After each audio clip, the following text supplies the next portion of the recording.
ನಮಸ್ತೆ ವೀಕ್ಷಕರೇ, ನಾಳೆ 21ನೇ ತಾರೀಕು ಪ್ರದೋಷ ರಥ ಇದೆ. 21 ಏಪ್ರಿಲ್ಲು ಚೈತ್ರ ಮಾಸದಲ್ಲಿ ಬರುವಂಥ ರವಿ ಪ್ರದೋಷ. ಇದನ್ನು ಮಾಡೋದ್ರಿಂದ ನಮ್ಮ ಜೀವನದಲ್ಲಿ ಸುಖ, ಸಮೃದ್ಧಿ ಮತ್ತು ನಮ್ಮ ಇಷ್ಟಾರ್ಥಗಳೆಲ್ಲ ಈಡೇರುತ್ತೆ. ಪ್ರತಿ ತಿಂಗಳು ಬರುವಂಥ ಪ್ರದೋಷನ ಯಾರು ಆಚರಣೆ ಮಾಡ್ಕೊಂಬರ್ತಾರೆ ಅಂಥವ್ರಿಗೆ ಜೀವನ ಪರ್ಯಂತ ಒಳ್ಳೆ ಸುಖ, ಸಮೃದ್ಧಿ ಅಂದರೆ ನೀವು ಕೇಳ್ಕೊಂಡಿದ್ದಂಥದ್ದು ಎಲ್ಲ ನಿಮಗೆ ನೆರವೇರುತ್ತೆ. ಇದು ಶಿವನ ಒಂದು ಪ್ರದೋಷ. ನಾಳೆ ಬರುವಂಥದ್ದು ರವಿ ಪ್ರದೋಷ. ಏಕೆ ಅಂದರೆ ಭಾನುವಾರ ಬೀಳೋದ್ರಿಂದ ರವಿ ಪ್ರದೋಷ ಅಂತಾರೆ. ಬಟ್ ಶಿವನಿಗೆ ಆರಾಧನೆ ಮಾಡೋದು. ನೋಡಿ, ಆಯುಷು ವೃದ್ಧಿ ಆಗುತ್ತೆ. ಇದು ಸ್ಕಂದ ಪುರಾಣದಲ್ಲಿ ಇರುವಂಥದ್ದು. ಸ್ಕಂದ ಪುರಾಣದಲ್ಲಿರುವಂಥದ್ದು ಸೂರ್ಯ ಬಂದ್ಬಿಟ್ಟು ನೀಚ ರಾಶಿಲಿ ಕೂತಿದ್ರೆ, ಸೂರ್ಯನ ಜೊತೆ ಕೇತು ಇದ್ದರೆ, ಸೂರ್ಯನ ಜೊತೆ ರಾಹು ಇದ್ದರೆ, ಮತ್ತು ಸೂರ್ಯನಿಗೆ ಗ್ರಹಣ ಆಗಿರುತ್ತೆ. ಅದರಿಂದ ಈ ಎಲ್ಲ ದೋಷಗಳು ಪರಿಹಾರ ಆಗುತ್ತೆ. ನೋಡಿ, ನಿಮ್ಮ ಜಾತಕದಲ್ಲಿ ಏನಾದರೂ ಸೂರ್ಯನಿಗೆ ಈ ಥರ ಒಂದು ತೊಂದರೆ ಇದ್ದರೆ, ಇಂಥ ಒಂದು ಗ್ರಹ ಜೊತೆ ಕೂತಿದ್ರೆ, ಮತ್ತು ಸೂರ್ಯನ ಒಂದು ಶನಿದೇವರ ದೃಷ್ಟಿಯಿಂದ ಪೀಡಿತ ಆಗಿದ್ದರೆ, ನೋಡಿ ಇದಕ್ಕೆ ಈ ಒಂದು ಭಾನುವಾರ ದಿವಸ ಬರುವಂಥದ್ದು ರವಿ ಪ್ರದೋಷ ದಿನ ನೀವು ಮಾಡೋದರಿಂದ, ಪ್ರದೋಷ ಆಚರಣೆ ಮಾಡೋದರಿಂದ ನಿಮಗೆ ಎಲ್ಲ ಅನುಕೂಲ ಆಗುತ್ತೆ. ನಿಮಗೇನೇ ತೊಂದರೆ ಇದ್ದರೂ ಅದರಿಂದ ನಿಮಗೆ ಒಳ್ಳೆಯದಾಗತ್ತೆ ಈ ಒಂದು ಪ್ರದೋಷ ರಥ ಆಚರಣೆ ಮಾಡೋದರಿಂದ. ಶನಿ ಸೂರ್ಯನ ಪಿತೃದೋಷ ಇದ್ದರೂ ನೋಡಿ, ಪಿತೃದೋಷನೂ ನಿಮಗೆ ನಿವಾರಣೆ ಆಗತ್ತೆ ನಾಳೆ ರವಿ ಪ್ರದೋಷ ಮಾಡೋದರಿಂದ. ನಾಳೆ ಸೂರ್ಯ ಸಂಬಂಧಿ ಏನೇ ತೊಂದರೆ ಇದ್ದರೂ ನಿಮಗೆ ಸೂರ್ಯ ಸಂಬಂಧಿಯಿಂದ ನಿಮ್ಮ ಜನ್ಮ ಕುಂಡಲಿಯಲ್ಲಿ ಎಲ್ಲ ಪರಿಹಾರ ಆಗತ್ತೆ. ಯಶಸ್ಸು, ಸುಖ, ಮಾನ ಸಮ್ಮಾನ, ಗೌರವ, ವೈಭವ, ಭಾಗ್ಯ ಸಿಗತ್ತೆ. ಪುರಾಣದ ಅನುಸಾರ ಯಾರು ಸಂಕಟದಲ್ಲಿ ಇರ್ತಾರೆ ಅವರಿಗೆಲ್ಲ ಒಳ್ಳೆಯದಾಗತ್ತೆ, ಮತ್ತು ಸಂಕಟದಲ್ಲಿ ಯಾರೂ ಬೀಳೋದಿಲ್ಲ ಈ ಒಂದು ರಥ ಆಚರಣೆಯಿಂದ.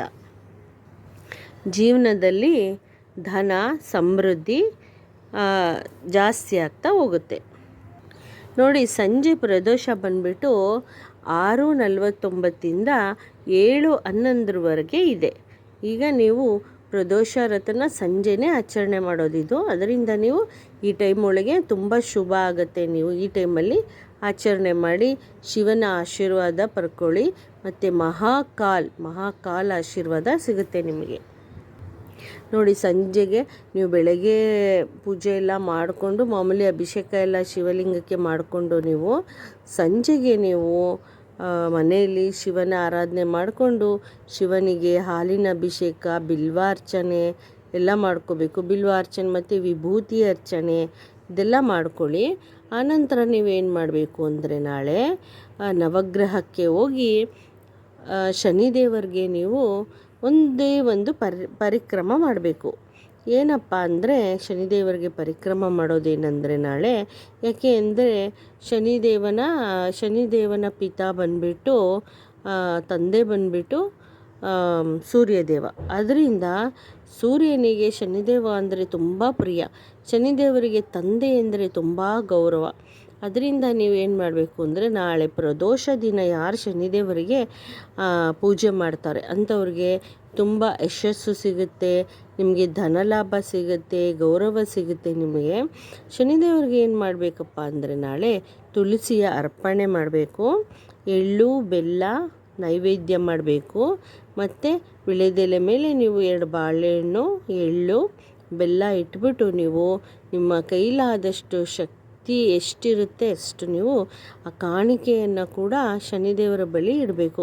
ಇಟ್ಬಿಟ್ಟು ನೀವು ನಾಳೆ ಸಂಜೆ ನಮಸ್ಕಾರ ಮಾಡಿಕೊಂಡು ಶನಿದೇವರ ಪರಿಕ್ರಮ ಮಾಡಬೇಕು.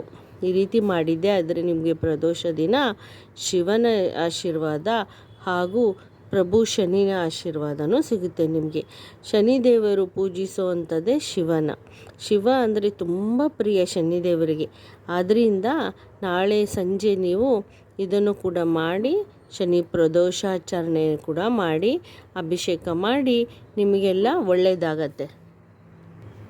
ನೋಡಿ, ನಾವು ಕೂಡ ಈ ಒಂದು ಪ್ರದೋಷ ವ್ರತ ಮಾಡಿ ಎಷ್ಟೋ ಒಳ್ಳೆಯದಾಗಿದೆ ವೀಕ್ಷಕರೇ. ನೀವು ಮಾಡಿ, ನಿಮಗೂ ದೇವರ ಆಶೀರ್ವಾದ ಸಿಗಲಿ. ಮತ್ತು ನನ್ನ ಚಾನಲ್ನ ಸಬ್ಸ್ಕ್ರೈಬ್ ಮಾಡಿ, ನಿಮಗೆಲ್ಲ ಒಳ್ಳೆಯದಾಗಲಿ. ಮತ್ತು ನಾನು ನೆಕ್ಸ್ಟು ವಿಡಿಯೋಲಿ ಸಿಗ್ತೀನಿ ವೀಕ್ಷಕರೇ. ನಮಸ್ತೆ.